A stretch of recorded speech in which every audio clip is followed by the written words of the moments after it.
So as you know, today we have Mr. Ezeude with us. Mr. Ezeude is the MD, CEO, and founder of Beloxxi Biscuits. He's been in business for 26 years.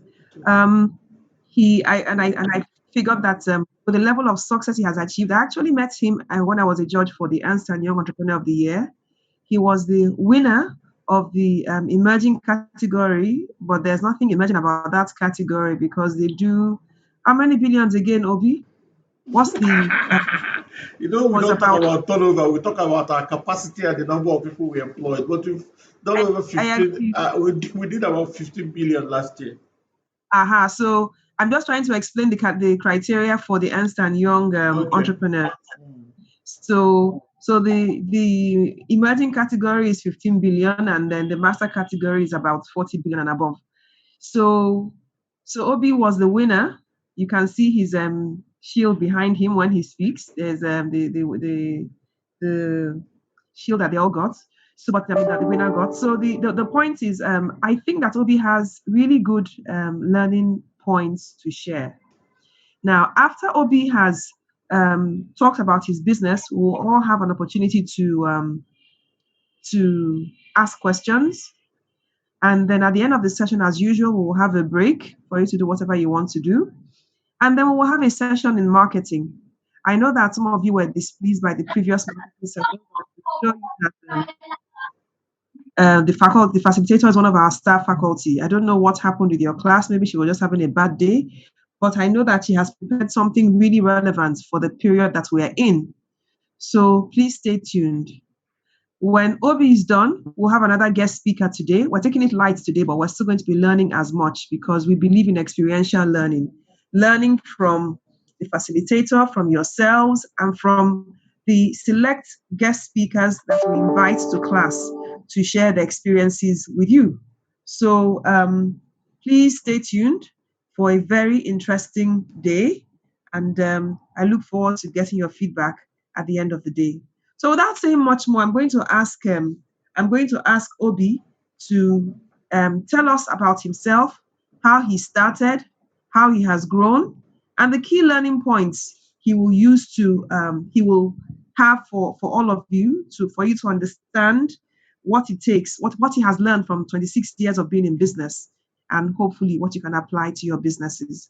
Thank you very much, Mr. Zilde, for accepting our invitation. Thank you, Henrietta, for your kind introduction. I will start immediately, and so that we don't waste time, because I know you have other speakers.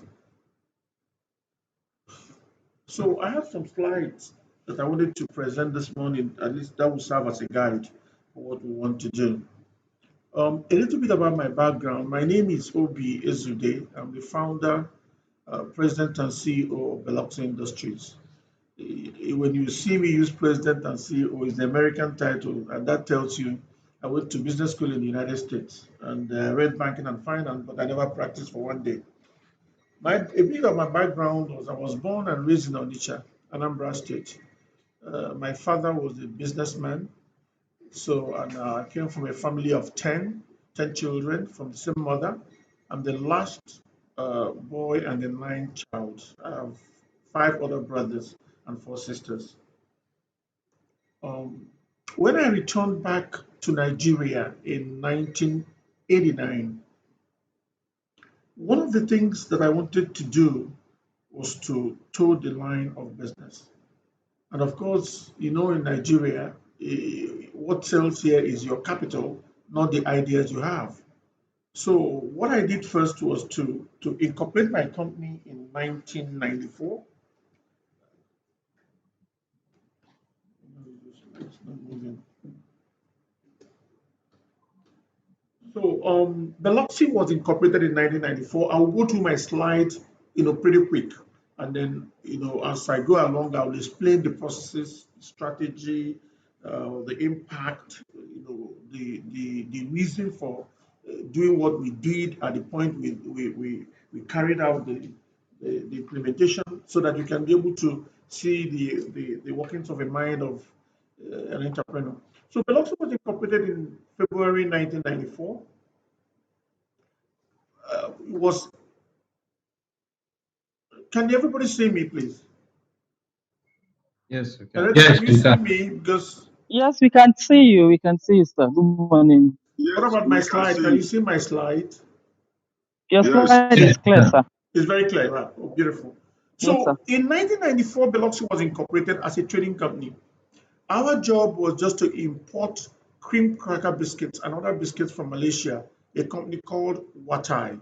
And also from Scotland, we import also the famous shortbread biscuits.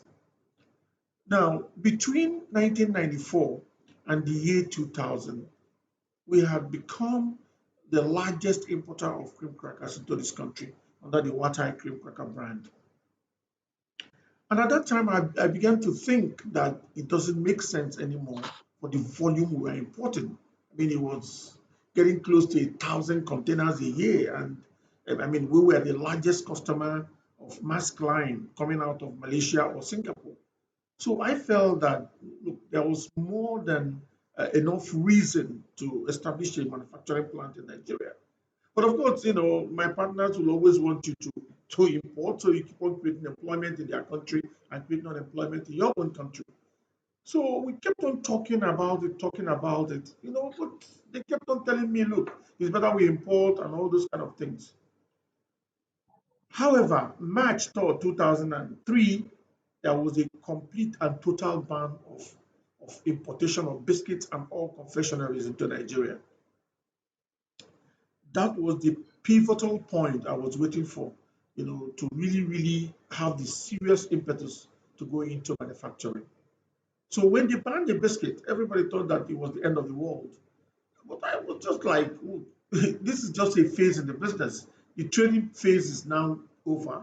So a new phase must start for the minute from our country." So what I did was to start the process of trying to establish a factory in Nigeria.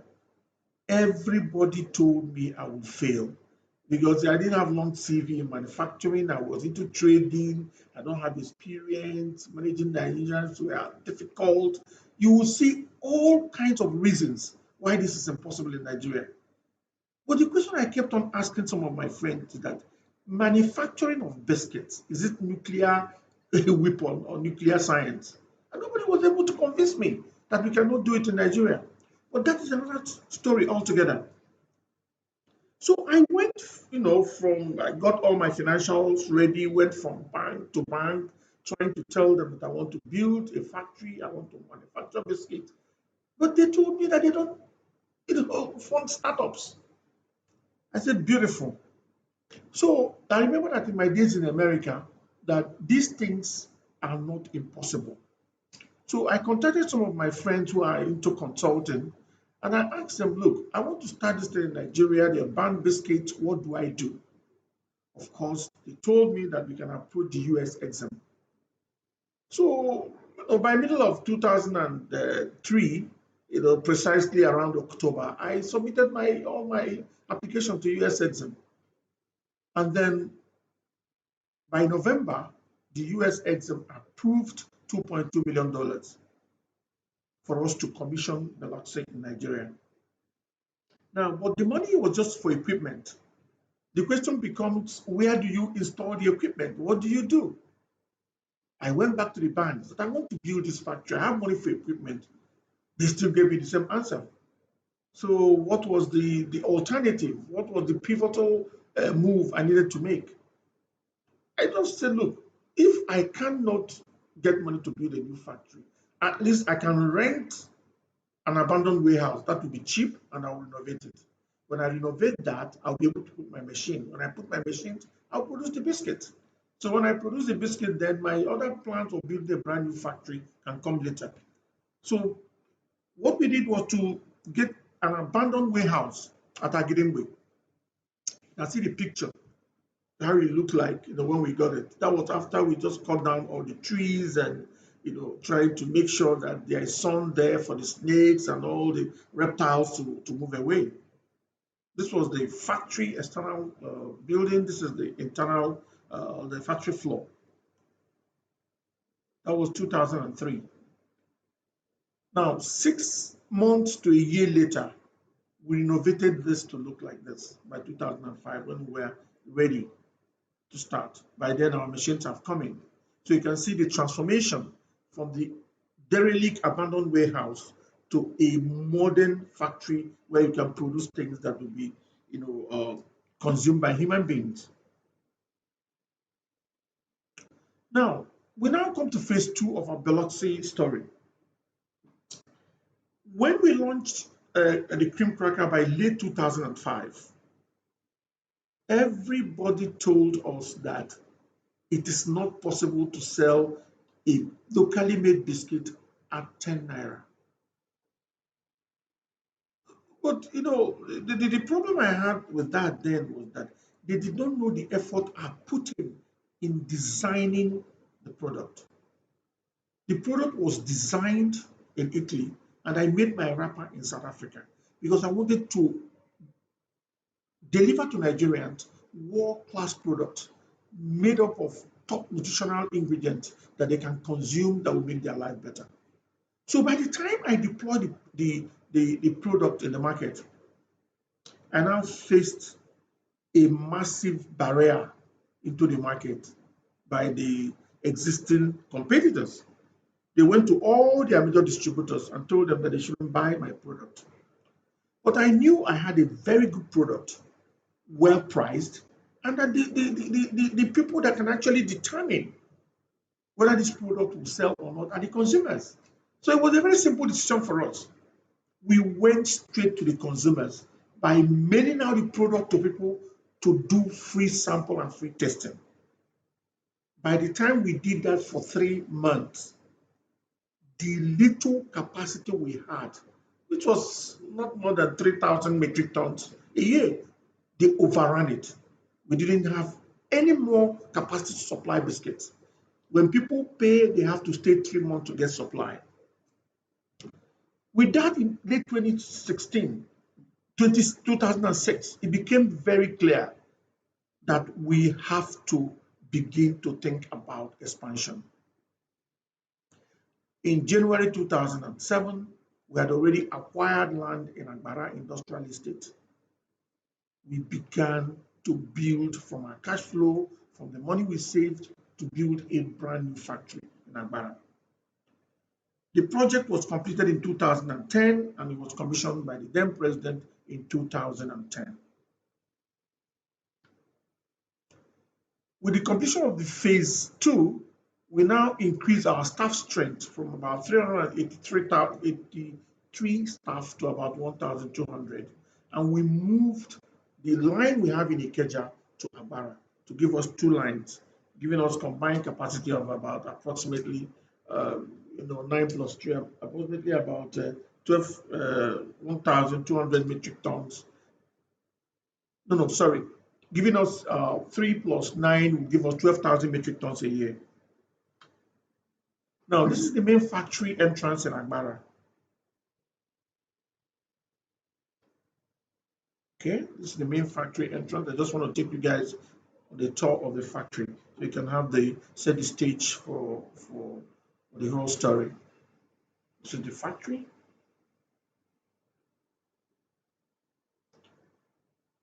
Now, this is very important, for me to talk about gas.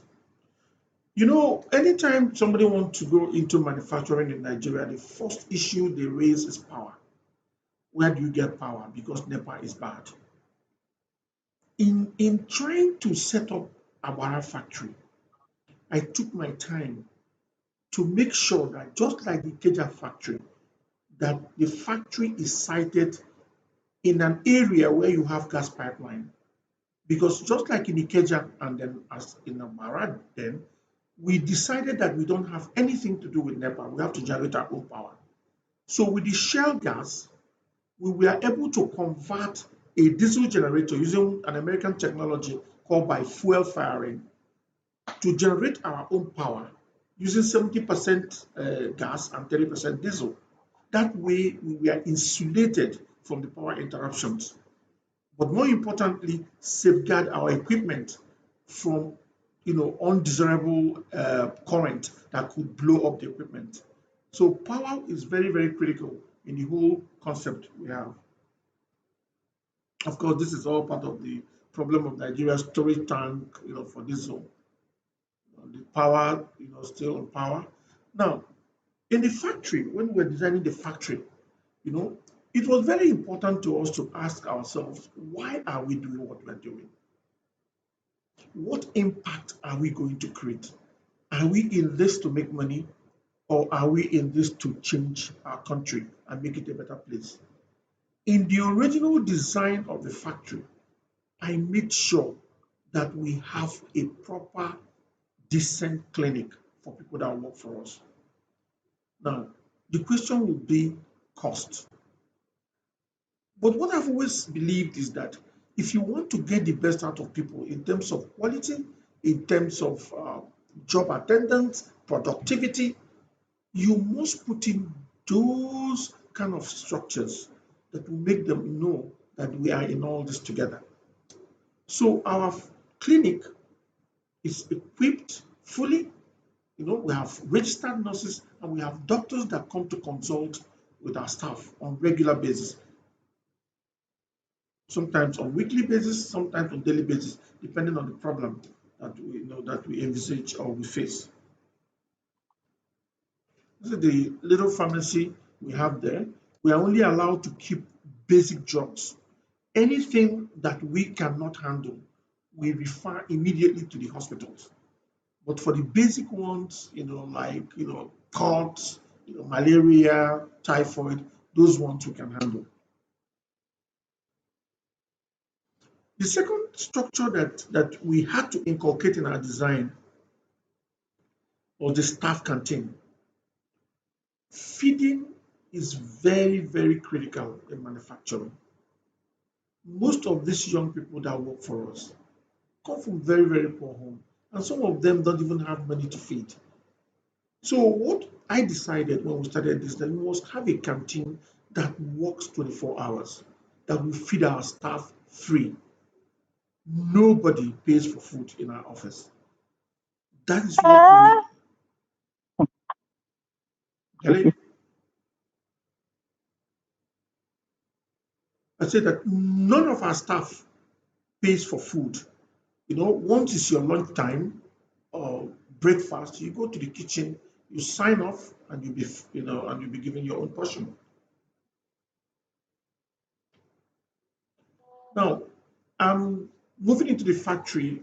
Some of you that have not seen the way, that not seen before the way the biscuit factory looks, this is what we call the mixing area. They have finished mixing all the ingredients with the flour, and then what is coming out is what we call the biscuit balance, a dough. For some of you that are very good in baking at home, you know what a dough is. When you mix flour with all the ingredients for whatever product you're making, whatever comes out is called a dough. And this is still our mixing unit. These are the big mixers we use. Some of them can, do up to 1,000 kilogram per hour, but for quality and consistency, we normally don't do more than 600 kilogram per hour. This is what we call the manufacturing section of a cracker making line. Here, what essentially we do in the manufacturing section is very simple. The dough is formed into the shape of the biscuit. That's a layman's explanation of it. So all the processes that will go on until the dough enters the oven, that is all that constitutes the manufacturing section. I don't want to be very technical because so that we don't waste our time in things that may be very confusing. Now, this is inside the factory. To your left and to your right are machines, the production lines, and what you see are the ovens. Now, all the stainless steel you see going up is the exhaust system for the gas we use in the oven baking. So all the heat that comes out of the oven is extracted out so that the factory can maintain some level of optimal temperature. Now you can see that you notice that the factory floor is made up of epoxy food grade. One of the things we set out to do is not only to make biscuit, but we also want to make a statement that a locally or an indigenous company can actually compete on a global world class level. So everything we've done from inception, from design is the best practices that is done everywhere in the world. So that is why we have all this kind of flooring, shiny. What it does is that it helps us to maintain the cleanliness of the factory, because from one end to the other, you can see any dirt on the floor. And on a constant basis, we keep on cleaning, because quality is not just in the product itself, but all the processes and procedures we take towards the production of that biscuit must be top notch. Now, these are all the control panels of the factory. These are the panels that control the line. Now, one of the beautiful things about the sort of line we use is that they are all ICT compliant. If we have any problem, all we simply need to do is to connect our internet cable here, remove our firewalls, and then the manufacturer can troubleshoot with our engineers. And all the engineers I have in Beloxxi are all Nigerians. We don't use any expatriates. So they are all trained, on all this equipment, and we train on regular basis. And they are as good as what you can get anywhere in the world. So these are all the part of the machine. Now the dough scraping is very critical and important. What this thing shows you is that none of the scrap is wasted. They are all recycled and the product is going into the oven. Whatever is the offcuts, like you can see, they're all recycled to go and mix with fresh dough and then come back again on the line for new production to happen.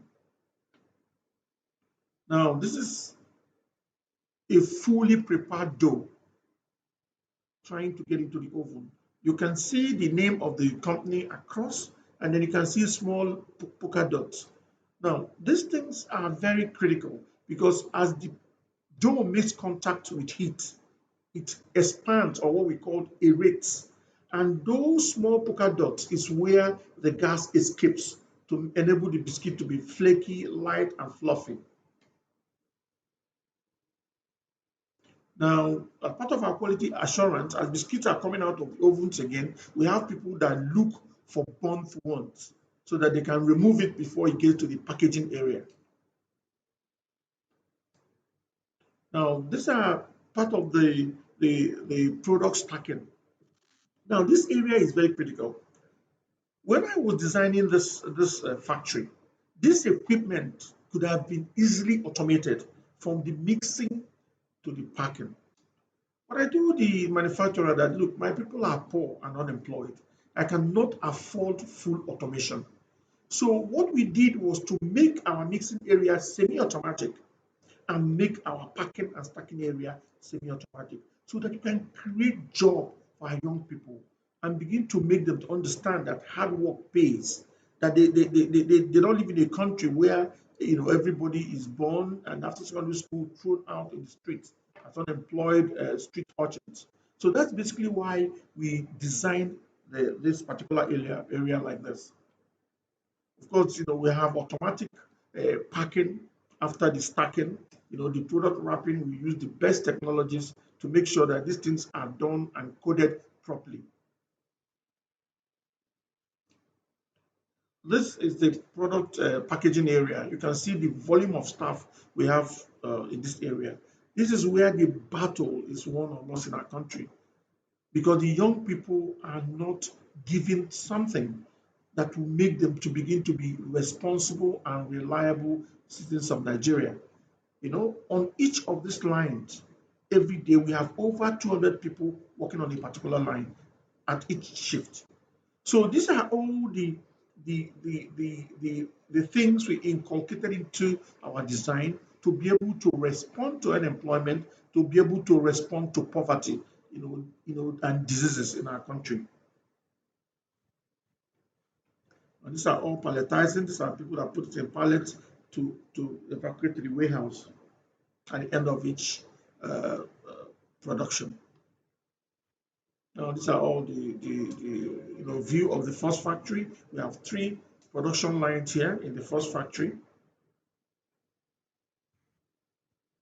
Now, sanitation and panel on duty. So as we operate, 24 hours, at each point in time, you have our people cleaning and making sure that there's no dust or dew flakes anywhere that will bring in rodents into the factory. Of course, we have labs where we test the quality of our product from the moisture to water and oil, and flour. Anything that is brought into our factory that we are used for manufacturing, in addition to this spec sheet that they bring to us, we also test internally to make sure that it's in compliance with our own test standards. Well, this is the commissioning of the factory in 2010 by the former president. It's 2010 pictures. That the engineering staff we have, they're all Nigerians, and all of them are all still with us, since 2005. So this, supervisors, almost all of them are still with us. The production staff, they are still intact. Some of them have gotten married and we moved them from production to admin section, but they are all with us. So now we come to phase 3. Now, the phase 3 part of the Beloxxi story is a very interesting one. We started as a cream cracker company, okay, and we're a dominant force in that sector. But you see, in biscuit industry, you have two major sections: the cracker section and the hard dough section. Since inception, 2005, when we started production, we have always played in the crackers because we simply wanted to do one thing and do it very well. We didn't want to be, into so many things, and at the end of the day, we end up doing none of them well. So when we finished with the cream crackers, section of the business, last year we now pivoted to the suite of what they call the hard dough section of the biscuit market. Now, the cream crackers constitutes 30% of the biscuit market. The hard dough constitutes 70% of the entire biscuit market. And what it tells you is that if you want to be a dominant force, you must play in all the sectors. So last year, we decided to pivot and get into the sweet dough section. And for us to do it, we have to build a brand new factory because the machine for making crackers and machine for making sweet dough, which is cookies and sweet biscuits, are completely different. While the cream crackers is called a lamination line, the cookies are called rotary molded line. Okay. So this is the first phase of the factory, the one to your right. The one to your far left is second factory bay. Now this is the second factory bay where we have 3 huge machines producing only crackers. Now you can see the level of staff we have here, and mostly young people, okay, that are just finished secondary school, live with their parents, and have made irreversible commitment to go to school. So what we do is just to provide a transit point for them to rediscover themselves and take a focus and direction in life. Of course, with all the investment we made, we had to call in Daimler-Benz of Germany to come and do a fire assessment of the factory to be sure that in addition to all the fire extinguishers and all the fire sprinklers, that we have a fire truck that will respond in case of emergency. So we procured a specialized truck from Germany. Now, what is so interesting about this is the effect in the Agbara industrial area. Since we bought this equipment in 2015, we've been able to save 3 factories from total fire consumption because the equipment is well made to pump and extinguish fire automatically.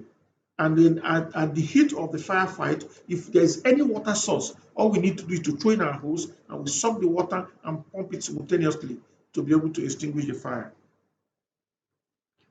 Of course, because of the number of staff we have, we also have an ambulance within the facility so that if we have extreme emergency or if we have we are going to our neighbors to help them stop fire, and somebody is seriously injured and need a quick evacuation.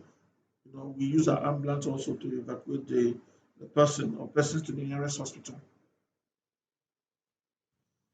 It's a complete ICU ambulance that we bought from Daimler Benz. Yeah, one of our corporate social responsibility in Beloxxi is that we try to do things that will help entrepreneurship. At the Lagos Business, the University of Lagos, we built a business simulation lab which we donated to the Faculty of Business Administration. Now, one of the things we also try to do with our staff, is that whenever you work for us in Beloxxi, we also want to know what you want to do with your life going forward.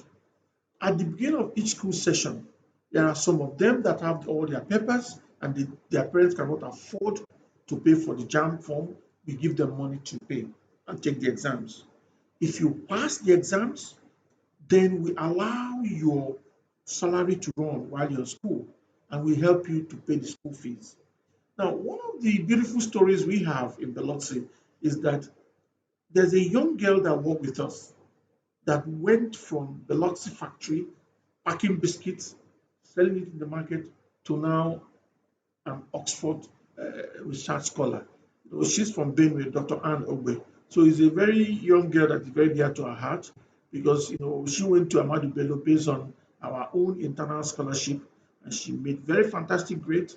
Was given scholarship by Brunel University for masters and PhD, and today she's a research scholar at Oxford because she's from Benue, and her research work on HIV/AIDS in Benue was so beautiful. And after the defense, Oxford University have no choice but to retain the young girl to work in part of their research in the Oxford University.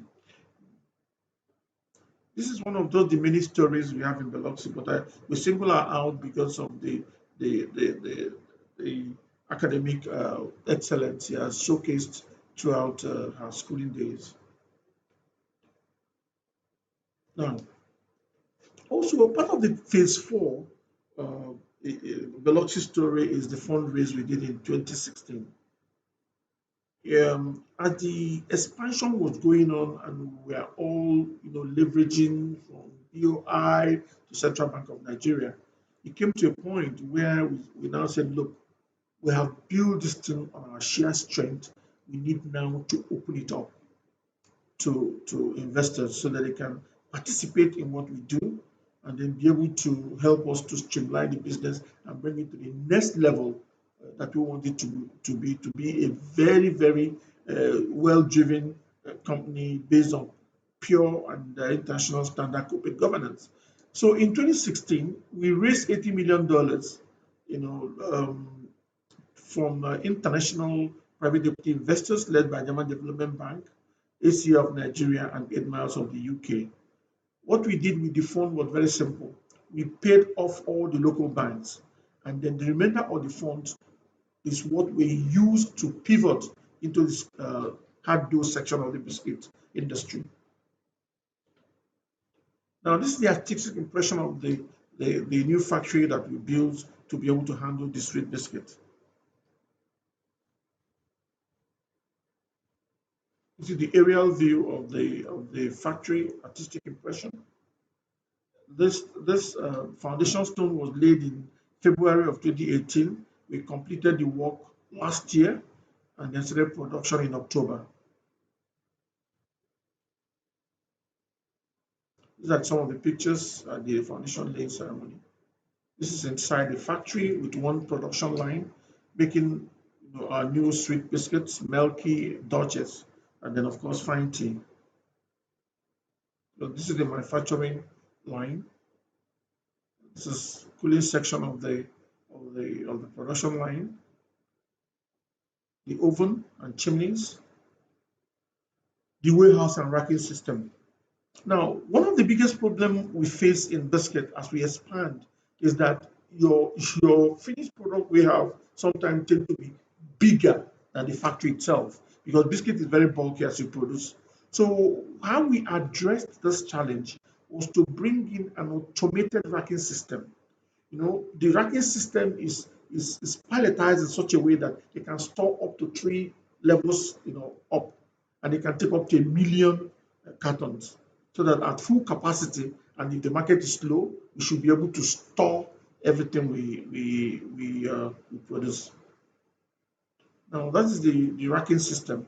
Now it's automatic in the sense that once you put a pallet on the green conveyor, it takes it all the way in, and then if you want to load it, you just pull it out, just by pressing a button and it comes out.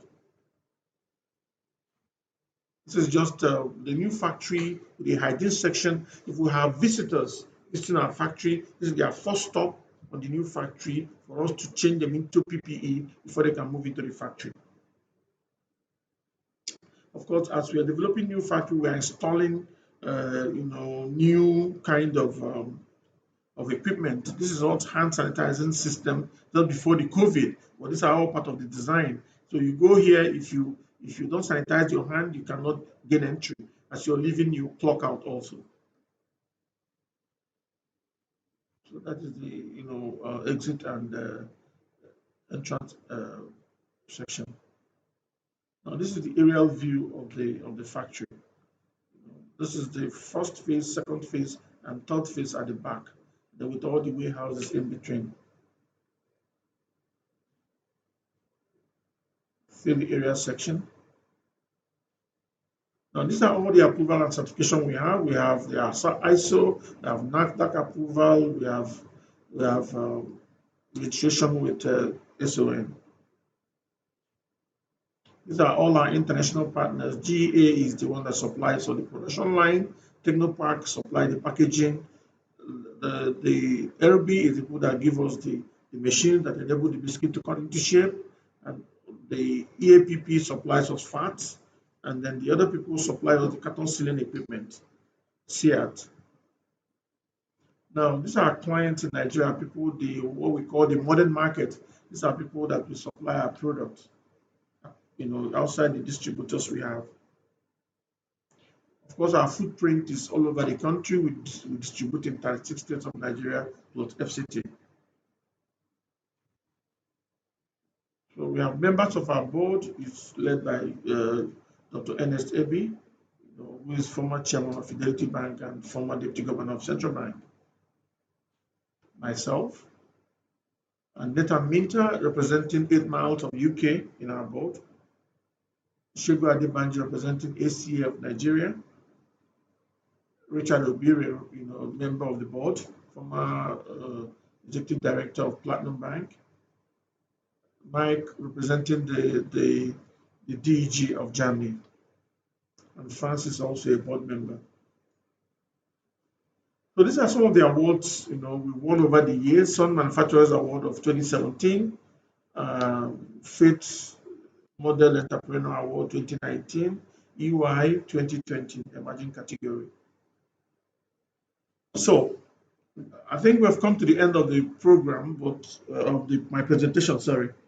Now, one of the quotes that I've always found very interesting is this quote that I use in closing my remarks. It was a quote from Sir Rolls-Royce. It says, "Strive for perfection in everything you do. Take the best that exists and make it better. When it does not exist, design it." And this little remark I picked while I was in business school defines my philosophy and what we have done in Beloxxi so far in Nigeria. We strive to make sure that everything we do to the best of our ability.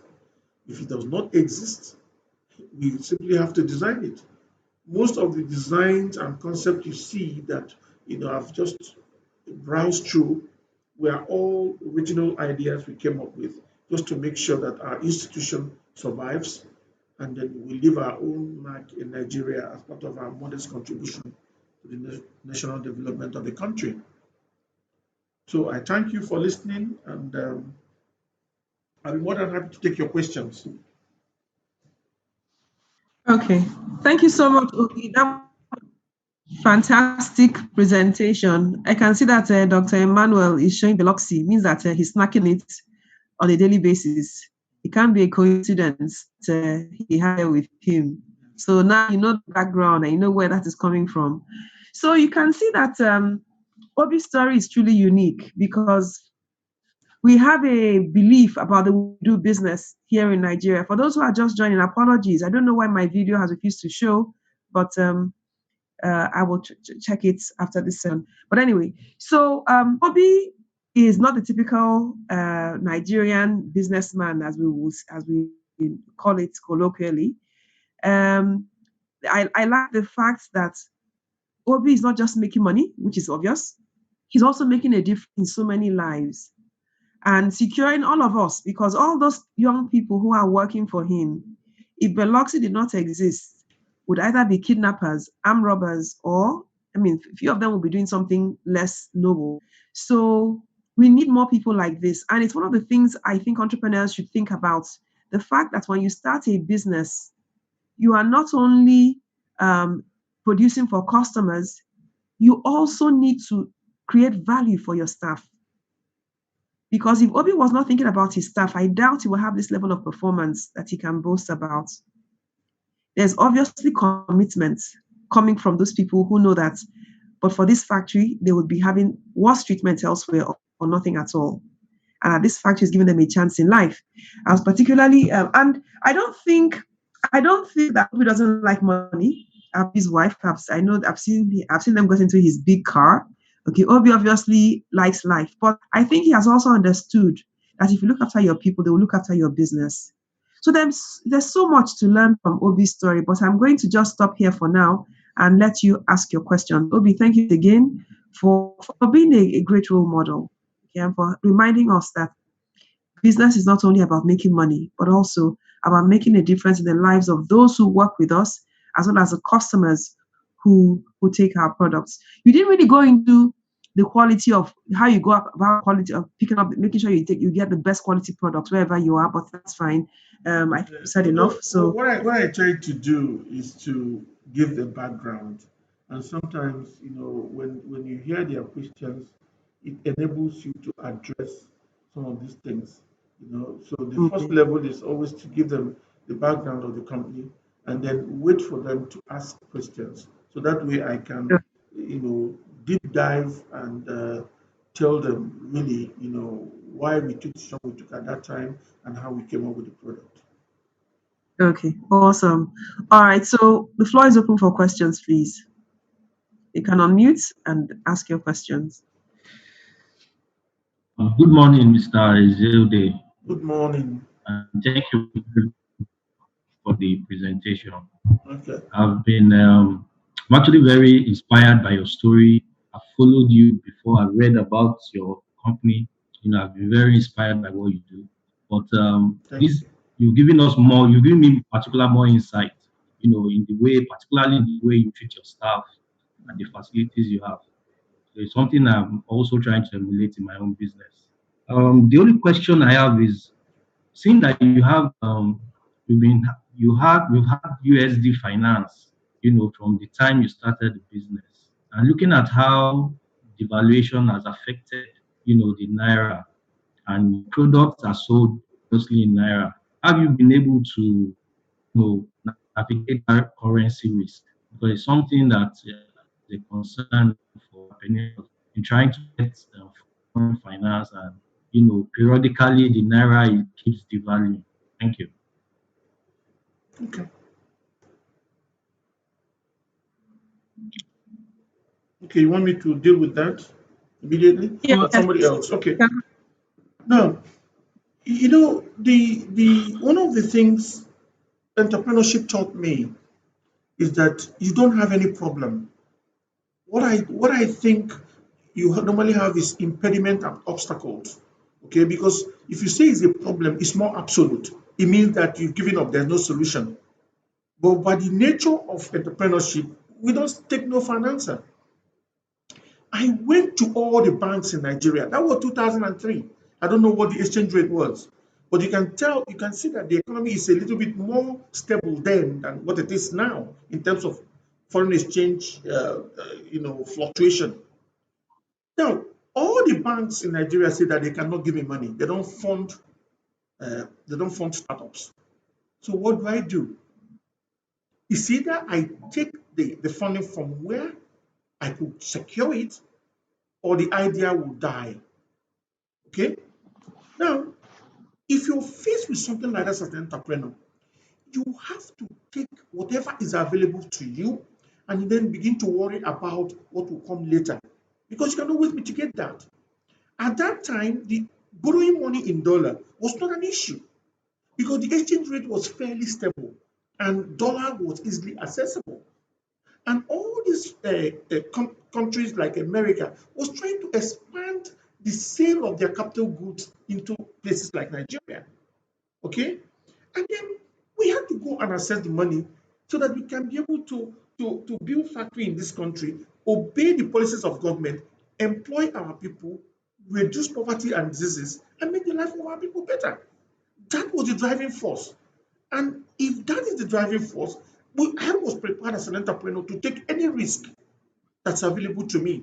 So foreign exchange devaluation was the least of my concern, because I know that if I start the factory, even if I sell in Naira, I will have enough money to pay back. Well, that is number one. Number two is that before my application, if you want to get money from US Exim, the Nigerian bank will ask you to give them a guarantee for the money they will help you to apply to get from the US Exim. But I applied directly using an offshore consultant. Now, when it came for the guarantee, I argued successfully that if you want me to give you a local bank guarantee for a sovereign facility you're going to give me, then it means double collateralization for the same loan. They never looked at it that way. So it was a novel argument that I made. I told them that, look, I went to school in the States and I have credit cards. The cost of my line is about $2 million. I have American Express card. I can charge the line. Whether I pay tomorrow is a different story. But if they really want to help us in Africa and in Nigeria, they must approve this loan without all these stringent conditions. Their vice president in charge, I've never seen this sort of argument made before. So he called me and I told him that, look, if you want me to help you, I can tell you what you need to do. What you're worried about is the country risk. If that is what you're worried about, let me know. He said yes. I said, it's a very simple thing. You can give me the money without recourse to local bank guarantee, buy an insurance to secure the money you've given me.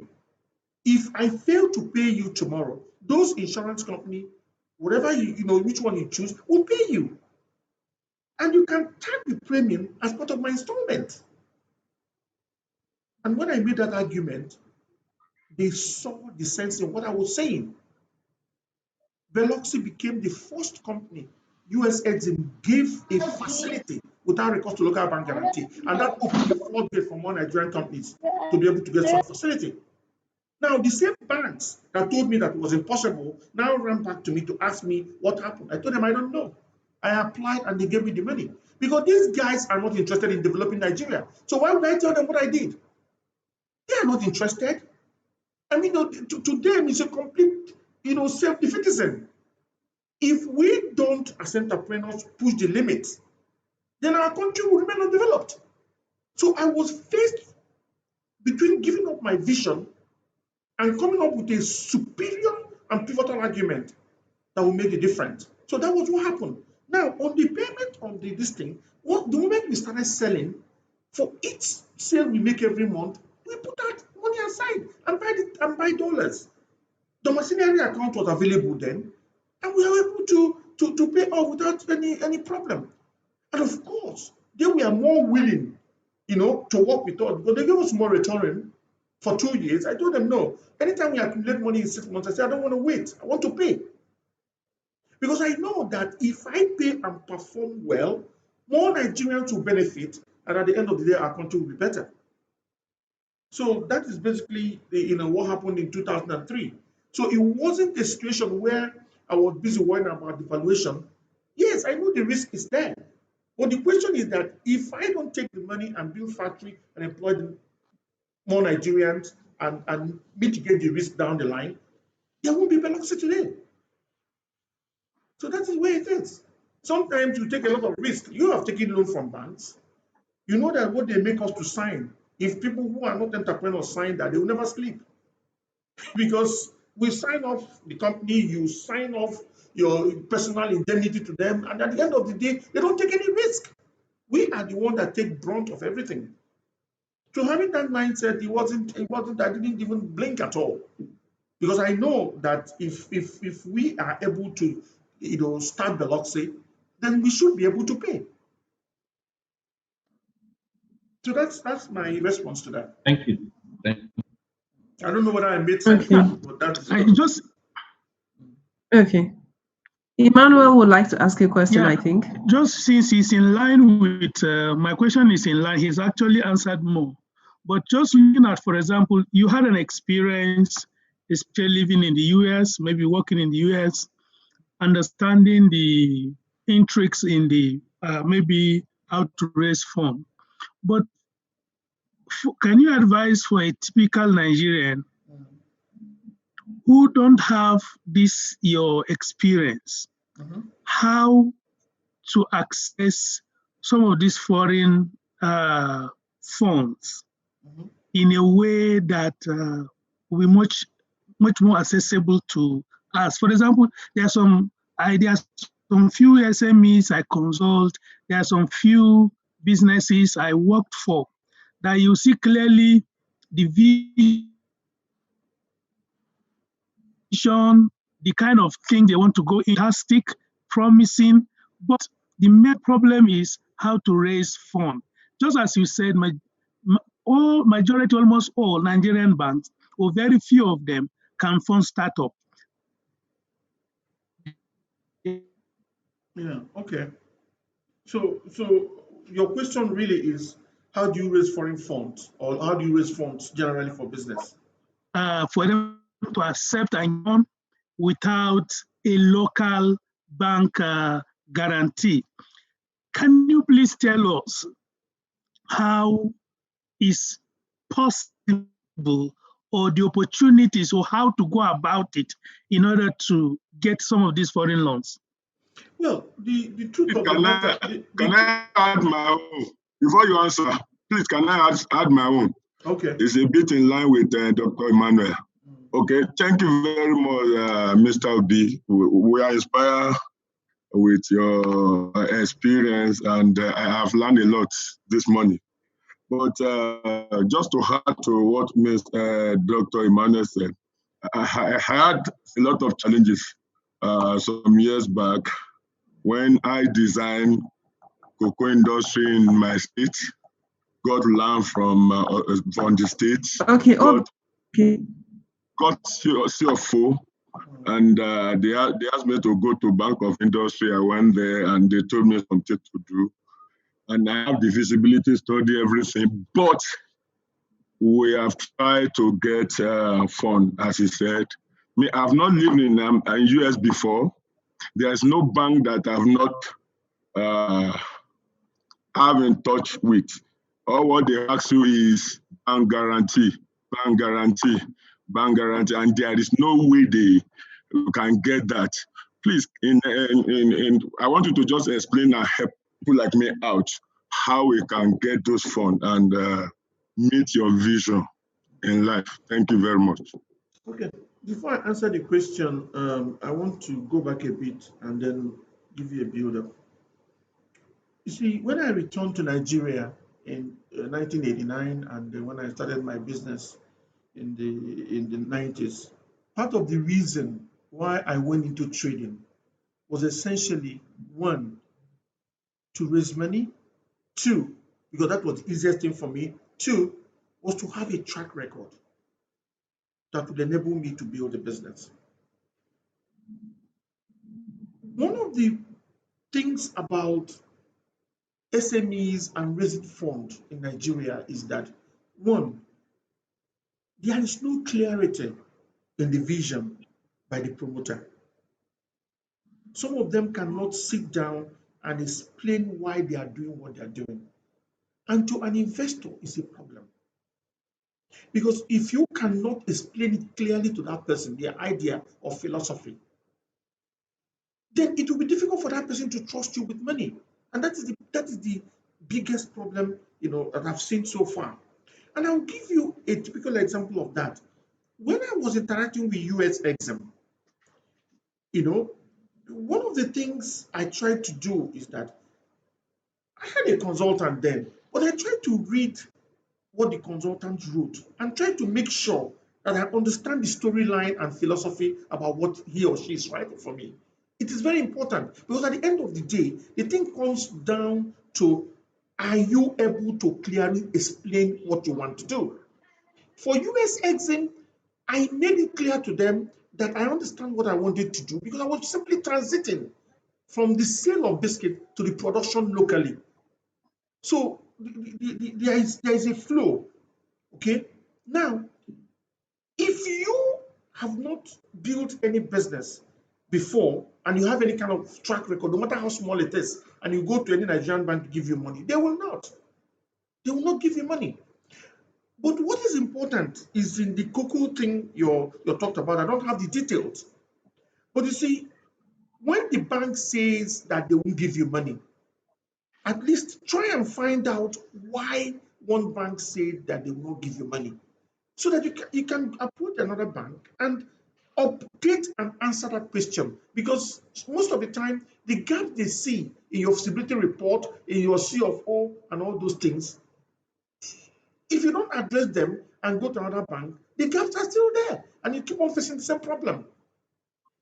Collateral is good, but you notice that also that most of these banks don't want collateral if they are not sure that you're trying to pivot into something bigger and you don't have any track record to fall back on. So that is my view on that one. So you need to understand what the problems are, what are in the report, what kind of cash flow will come out of that report, what are your customers, idea commitment on these customers, but more importantly, is there any service or product you're trying to provide in the economy? Because if you don't have any service or product to sell to anybody, how are you sure that you can pay the loan that you're asking the bank to give you? And that's a central question in everything they do in their risk analysis and everything. And that question is very important because the promoter or the entrepreneur must answer that question first, so you can be able to convince people that these things are possible. Some of our colleagues in entrepreneurship, some of them sometimes don't even know how to explain their own ideas. All they have to tell you is my consultant did this, my consultant did that. That is beautiful. But you, who will do the work, will also have to convince them and to understand what you're talking about. Otherwise, there's no point. Somebody giving you money. It's just like somebody coming to you that you want to start a business, and you now ask the person, what kind of business? Because you say, I don't know the business, but you want money. Yes. If you give that person that money, they'll end up in a club or a bar, and they won't be able to do it. Okay? Now, doctor, let me come back to your question. Foreign funds or local funds, which one are you referring to? Do you want me to explain the foreign fund or the local funding? Yes, the foreign funding. Yes. Now, in trying to get foreign funds, okay, the first and most important thing is, what is your track record? Okay? It doesn't matter the business. They must have some verifiable third-party verification facts. It's very important. Okay? If you don't have that and you apply, you're just wasting time. Now, I will tell you my own story. When I was importing biscuits, I used Citibank for all my LCs. I opened from M. I used only one shipping line, Mask. Okay? In my claim to US Exim, I told them that I import over 1,000 containers a year. Okay? They independently checked that with Citibank and it checked out. They independently checked that with Mask Line and it checked out. I didn't know. The old KPMG did the financials I submitted to them. They checked that and it checked out. So it was easy for me to obtain a foreign facility. Now, Because at that time, I had no choice. The local banks are not interested in facts. So I had to go to people that understand these facts and explain my philosophy, and they bought my idea and gave me money. Not every business needs foreign funding. There are local ones that need local funding, and those ones can go to places like BOI, even Nexim Bank of Nigeria. They give local funds. Most of the DFIs are good source of local funding, particularly BOI, and to some extent Nexim, because I used them to fund the Abarat project. They invested $3 million when I was trying to build Abarat factory. But because of foreign exchange, I told them at that time that I don't want to take foreign exchange risk, that I want to hedge it. So what they did was to convert that into Naira, gave it to Skybank for onward lending to us, and so that we can pay back Naira. Okay? So what I'm saying in essence, doctor, is that the starting point in raising funds are not necessarily commercial bank for new businesses. DFIs like BOI or Nexim are better because their rates are lower, their tenure is fixed, they will give you more moratorium. But the commercial bank, their rates very high, it will fluctuate, and the tenure may be too short to enable the business survive. I don't know whether I've answered your question. Hello, doctor. Dr. Emmanuel? Okay, I think maybe, is he here with us? Yes, I can I'm see his fine. picture, but he's not saying anything. Oh, His network is not very good where he is. I'm fine. I'm listening. Doctor, so I don't know whether I answered the questions. No, no, it's fine. It's fine. Okay. okay. Do you have any other questions from anybody else? Yeah, good morning. Good morning. Yeah, mine is not a question actually, but it's just I'm very, very excited. This morning meeting with Mr. Ezeude this morning. Thank you. Sorry I joined a bit late, was due to some reasons. Very excited to watch through the factory. Very excited, that really encouraged me a lot concerning the new manufacturing company we just started newly, especially where he was talking about his staff and, a lot of stuff, that the company was engaged in. I was very excited about it. It's very encouraging to me this morning that everything is possible, Then where he was showing some of the companies that were his distributors. I didn't see mine, Mr. Obi. I have a very good brand in VGC here. My own wall is almost completing, almost complete at the completing Okay, stage. not a So problem. I would like to know who is your distributor around me here.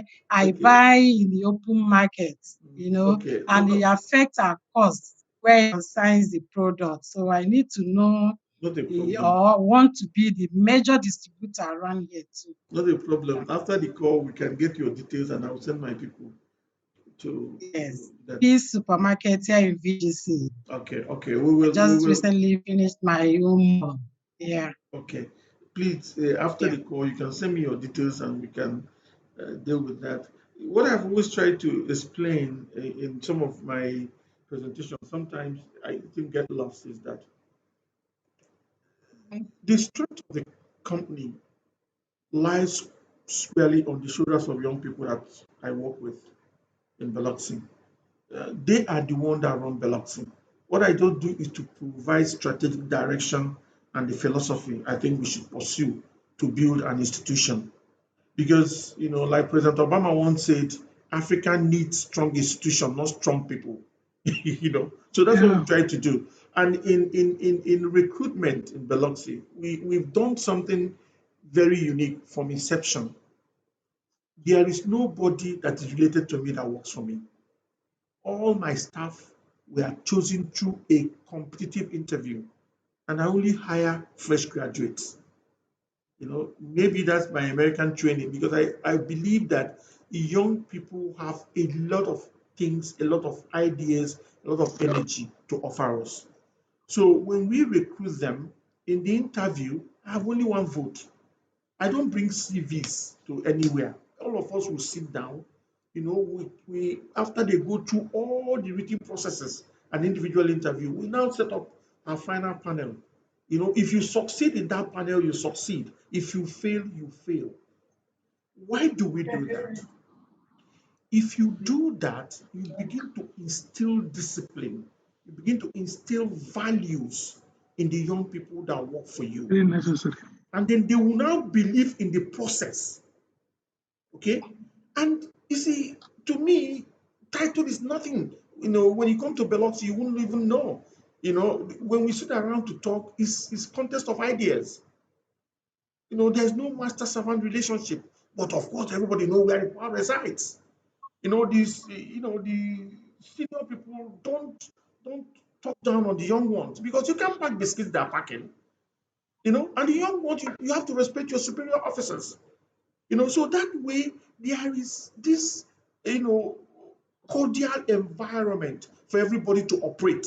That is what I've succeeded in creating for them.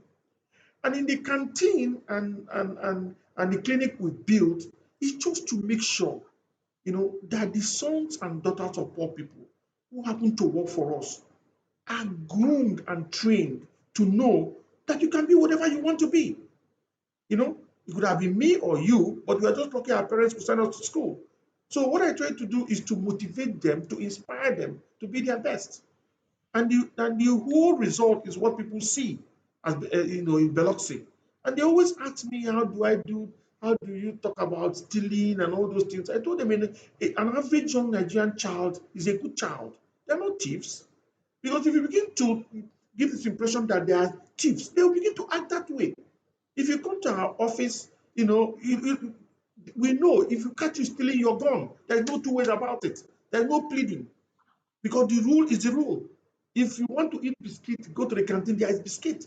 If we are walking on the line, the smallest person there can test the product and tell the quality control people that, look, we are off.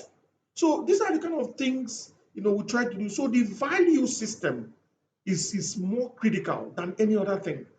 And then having empathy for your staff is also very critical.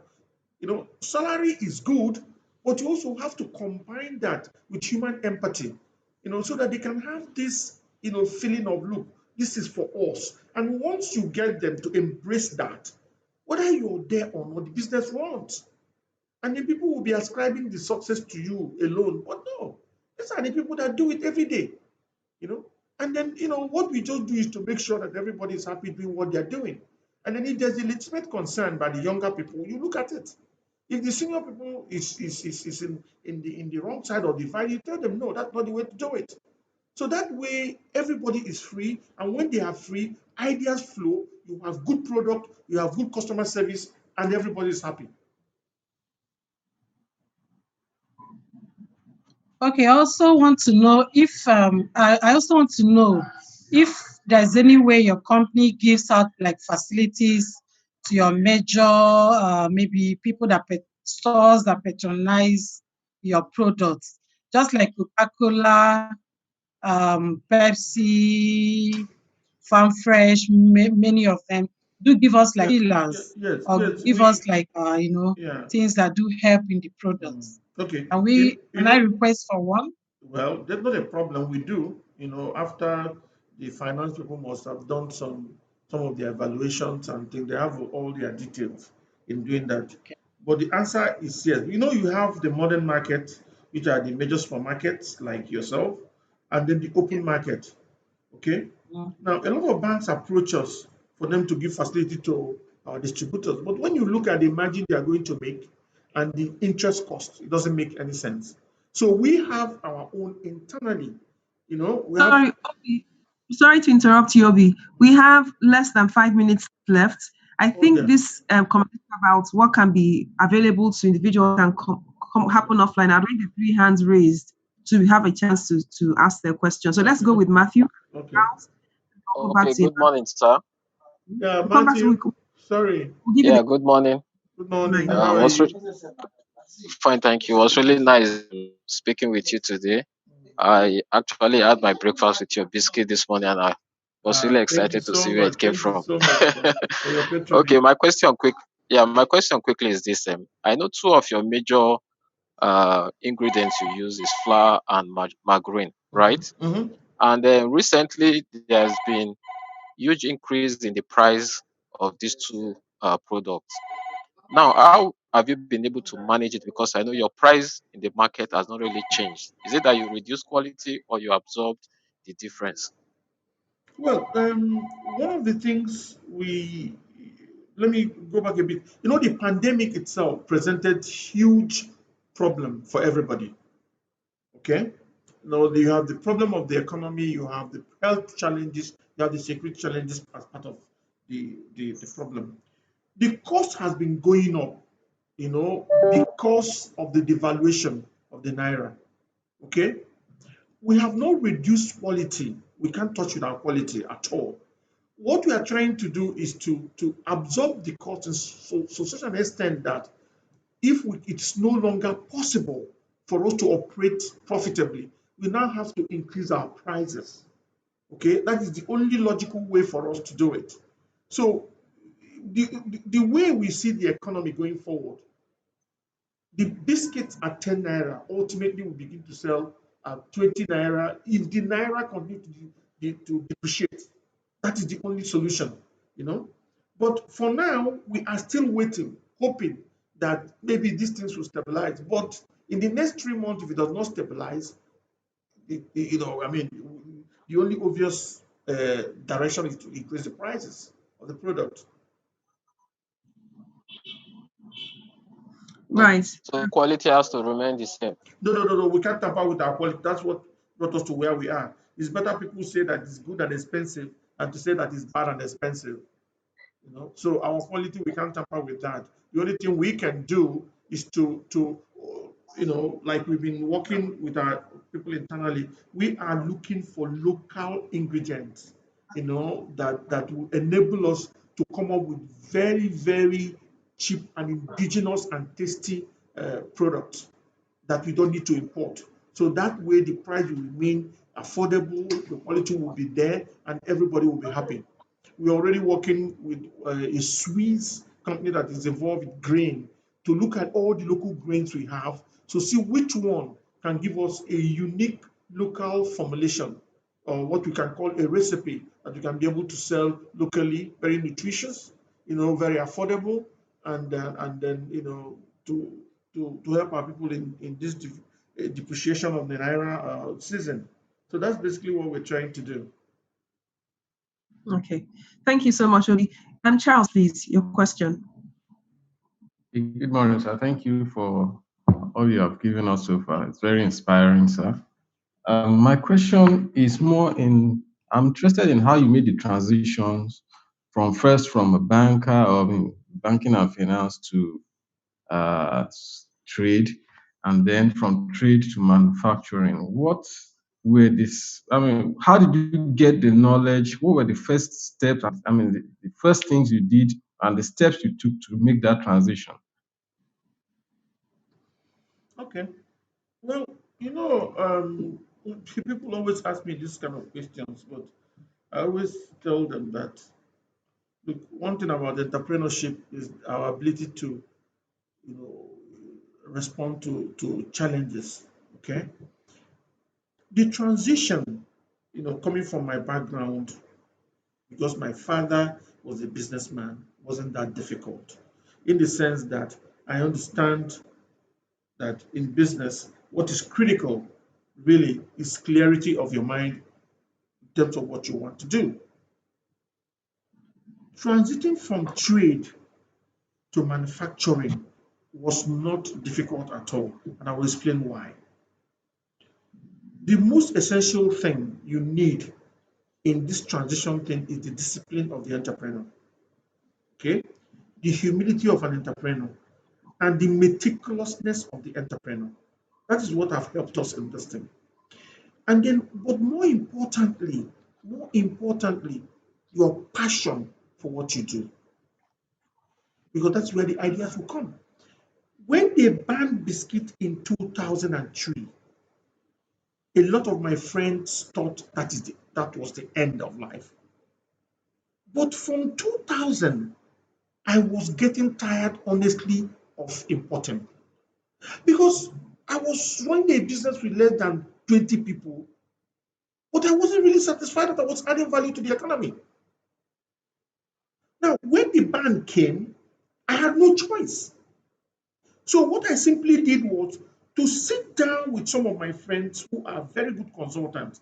And I said to them, listen, they have banned biscuit importation, my main business. I want to go into manufacturing. What do I need to do? The first step was, what kind of a biscuit do I want to make? I wanted to make the crackers. The next question is, where do I get the equipment? I was able to identify the equipment maker. The moment you identify the right equipment maker, your problem is solved. Because these equipment makers have their own free advisory service, from the raw materials to the formulation to the recipe. The moment I identified an Italian machine maker who they call startup, because you have to start from companies that make very basic machines, okay? I went there, I sat down with him, said, look, I've never done this before, okay? But I want to do this because I have no choice. The man asked me, what kind of biscuit do I want to make? I said, I want to make the best cream crackers that will ever come out of this country. He looked at me. He brought his master baker. They were telling me different grades of ingredients. They showed me the one for Africa, third grade. They showed me the one for Middle East, second grade. They showed me for the one for North America, Europe, and all those things, first grade. I told them that I don't want the one for Africa, first, second, and third grade. I want the best one for my people. And the fact that we are poor and blood does not make us, does not make us less of a human being. So, given that trajectory, they now sat up and knew that I was dead serious about what I wanted to do. And they took me line by line, listening to you, trying to figure out what you want to do. Because it is what you want to do that will determine how they respond. By the time I feed the basic recipe in Italy, they now told me something that was very interesting to me. I never knew the importance of geography in food manufacturing until I made contact with these guys. They brought out a chart that showed me the humidity and temperature of my country. 5 years behind, 5 years in front. That determined the kind of wrapper I introduced in Nigeria. They told me that if I want to make this kind of quality product. Your data is. Hello? We can hear you. Can you hear me? You are fine now. Okay, you're fine. You're So now what it means is that I have to come up with a wrapper completely novel in the biscuit industry. So that one solved, they now send me to South Africa because they told me that the taste bud of a black man is different from the taste bud of a white man in Europe. That I need to go and find an indigenous flavor maker in South Africa. And they gave me a name, and I went to South Africa. And we had to design the flavors from scratch based on what I told them that I wanted. We had to design the wrapper from scratch in South Africa based on the parameters they gave me in Europe.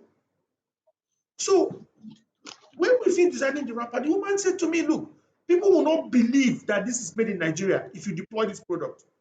That was how we had to put the Nigerian flag on our biscuits for them to know that it's made in Nigeria. And I wrote, that is where the proudly Nigerian thing came into play. So the analysis of what I'm trying to say is this. The steps you take in a transition is a function of the philosophy and passion of what you want to make. If you ask the right questions, you get the right answer. If you want a shortcut, you get a shortcut answer, which in the long term will fail. But if you go out and say, look, Apart from money, I want to give a world-class product to our people. I want to build a good institution. Now, these are higher philosophical calling than money. Because if you do all those things properly, money will come. So that was how I was able to transit, because I believe that I want to do the right thing. I have to answer the question why I'm doing what I'm doing. I wanted to give customers, not to make their life better, the best products I can give.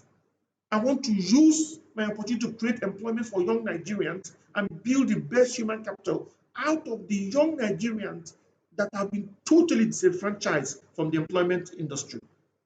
So these are the two questions I had to answer coming into this thing.